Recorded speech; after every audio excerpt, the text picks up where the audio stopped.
Alok Kumar, and I want to discuss my mutual fund journey, or you can say my wealth creation journey with mutual funds.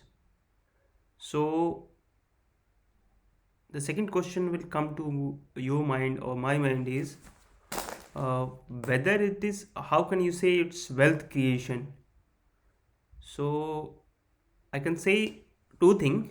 I tried many things, and out of many things like direct mutual funds, direct stocks, but only thing that has given me very positive result is the mutual fund. Okay, so one standard disclaimer: objective of this video is purely educational purpose, and you must take advice of your financial advisor before making any financial decision. There's no buy or sell recommendation of any stocks or any mutual fund.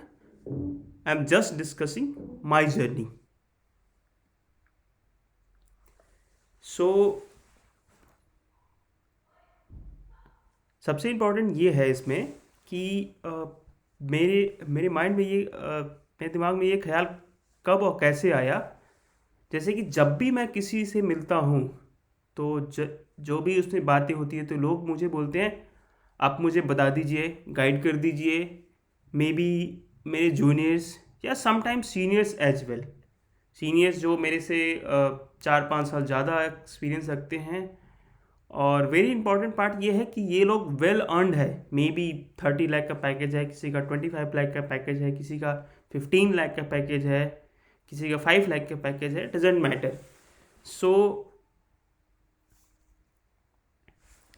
अब मैं next slide पे जाऊंगा।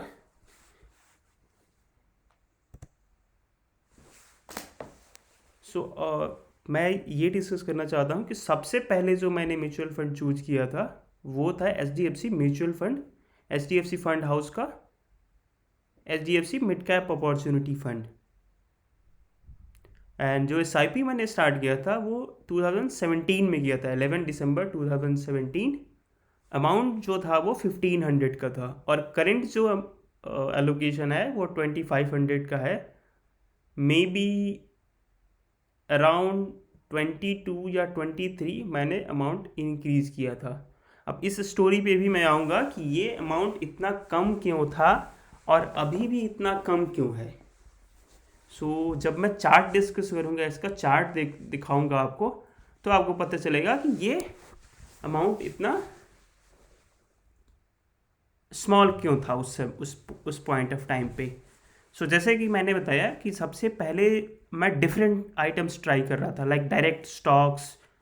Direct stock में ऐसा कह सकते हैं कि मैंने स्टार्टिंग में बहुत सारा एलोकेशन लिया, मे बी 90 to 95%, और वहाँ से रिज़ल्ट बहुत इनकरेजिंग नहीं था।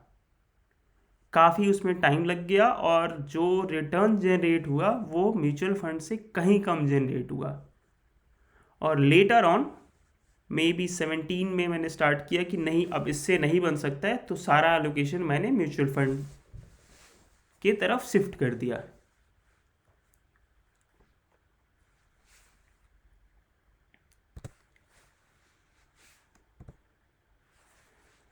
इस म्यूचुअल फंड के बारे में थोड़ा सा डिस्कस कर सकते हैं। डिस्कस इन द सेंस कि इस म्यूचुअल फंड का एक्सपेंस रेशियो क्या है। एक्सपेंस रेशियो जिसको नहीं पता है उसके लिए मैं बता देता हूँ कि जो भी आप फंड इन्वेस्ट करते हो उस पर एक certain amount in terms of percentage जो म्यूचुअल फंड हाउस है वो आपसे चार्ज करता है ईयरली बेसिस पे। तो करेंटली इस फंड का एक्सपेंस रेशियो 0.76% है। और सेकेंड थिंग ये है कि फ़ंड साइज कितना बड़ा है। अगेन फंड साइज थोड़ा इम्पोर्टेंट हो जाता है क्योंकि फिर उस पर जो फंड का एलोकेशन होगा वो काफ़ी बड़ा हो जाएगा।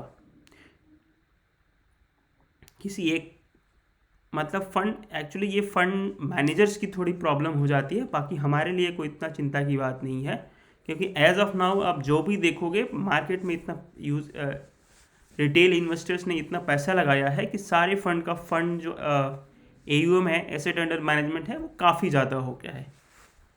थर्ड थिंग डिस्कस करना है कि म्यूचुअल फंड भी दो तरीके के होते हैं, एक होता है डायरेक्ट और दूसरा होता है रेगुलर। सो मोस्टली आप ट्राई कीजिए कि डायरेक्ट म्यूचुअल फंड परचेज कीजिए, क्योंकि रेगुलर में आप जिस भी एजेंट के थ्रू लेते हैं या बैंक के थ्रू लेते हैं या किसी भी टूल के थ्रू लेते हैं या किसी ऐप के थ्रू लेते हैं, तो वो ऐप जो है वो इनडायरेक्टली म्यूचुअल फंड हाउस से कमीशन लेता है और over a period of time जो 0.76 है वो 1.76 हो जाता है टोटल एक्सपेंस रेशियो आपका। और 1% जो अमाउंट है वो लार्जर ड्यूरेशन के लिए और लार्जर अमाउंट के लिए बहुत बड़ा इम्पैक्ट करता है। एंड फोर्थ इंपॉर्टेंट पॉइंट है कि राइट एलोकेशन लेना पड़ेगा आपको। राइट एलोकेशन क्यों?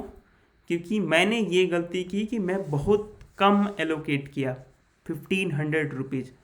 अब ये समझ लीजिए कि वो मेरे सैलरी का 2% भी नहीं था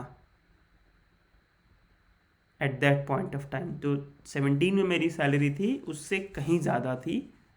अगर मैं 5% भी एलोकेशन लिया होता तो मे बी जो अमाउंट मेरे पास एज ऑफ नाउ है इस पर्टिकुलर फंड से जो जनरेट हुआ है वो तीन गुना या 4 गुना ज़्यादा होता है, जो कि ओवरऑल मेरे वेल्थ पे काफ़ी इम्पैक्ट डालता है। सो इस स्कीम ने अभी 1 ईयर में 29% का रिटर्न दिया है, 3 ईयर में 28.63 का CAGR रिटर्न दिया है, 5 ईयर में 29.72 का रिटर्न दिया है, 10 ईयर में 19% एंड सिंस इस इंसेप्शन 22%। सो ये तो हो गया आपका बेंचमार्क रिटर्न और स्कीम का रिटर्न। मेरे पास कितना रिटर्न था? तो मेरे पास भी 29% का CAGR कंपाउंडिंग था। कब? सितंबर 2024 तक। उसके बाद से आप सब लोगों को पता है कि मार्केट गिरा है, तो इसमें ये भी करेक्ट हुआ है।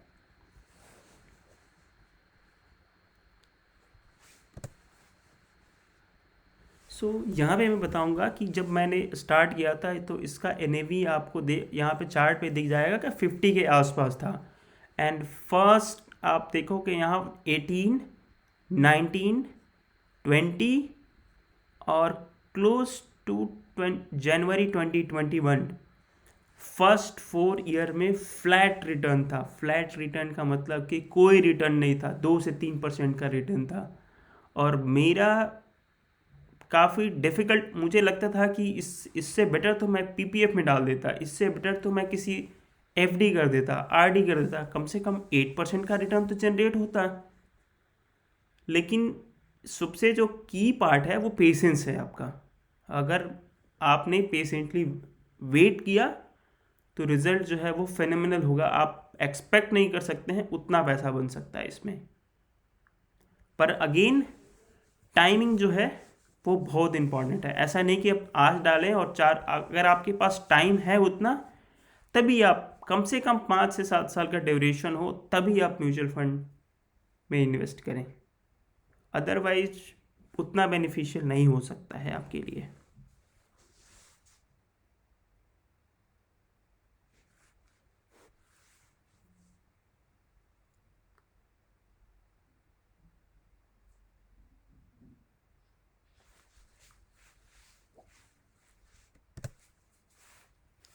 अब मैं करंट स्टेटस बताऊंगा एज ऑफ नाउ क्या स्टेटस है। टोटल मैंने जो एलोकेट किया है 1,93,000 है और टोटल अमाउंट जो अभी तक एज ऑफ नाउ 3 Feb को है ये 4,24,000 है। एंड जो CAGR रिटर्न आया है वो 24% आया है।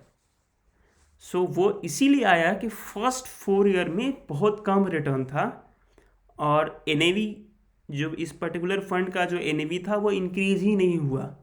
तो मेरे पास जो नंबर ऑफ़ यूनिट थे वो मुझे ज़्यादा मिले और एज ऑफ नाउ आप देख सकते हो काफ़ी अच्छा रिटर्न जनरेट किया।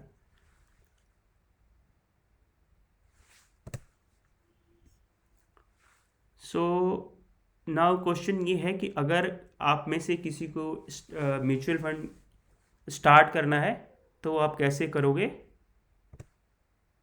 फर्स्ट थिंग ये है कि आप कैम्प्स के वेबसाइट से जाकर कर सकते हो और सेकंड ये है कि आप HDFC म्यूचुअल फंड के वेबसाइट जिसका डिस्क्रिप्शन में भी मैं डाल दूंगा, वहाँ से भी आप कर सकते हो।